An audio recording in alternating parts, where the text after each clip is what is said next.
first and big question that I have for you is, what is your perspective on failure? How do you really hold that in your mind?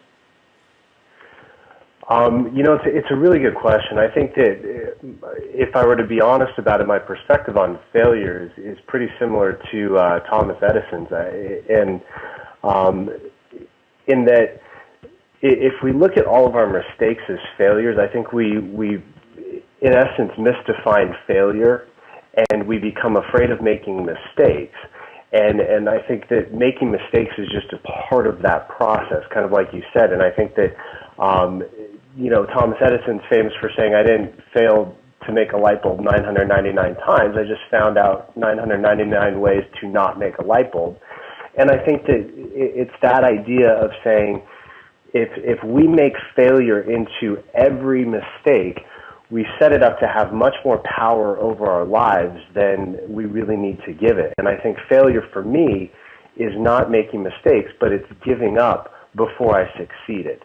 And it's giving up when I know that I could push forward. It's giving up when I know that there's something else in me and not reaching my potential because I chose to quit. And I think failure is more in line with quitting than it is with making mistakes. And it's actually something I talked about on my blog. Did a post called the Fail Fund, I think it was called, and why every company needs to create something they call the Fail Fund, because everybody within an organization tends to be afraid of making mistakes because they're viewed as failures, and companies don't reward mistakes. They don't reward failure. Everybody's kind of in this CYA mode where if they make a mistake, they're afraid that their job is on the line, that they're going to be hammered for it, or they're going to be reprimanded for it or fired for it. And it destroys innovation. It destroys creativity. It destroys passion about work and passion about what we do.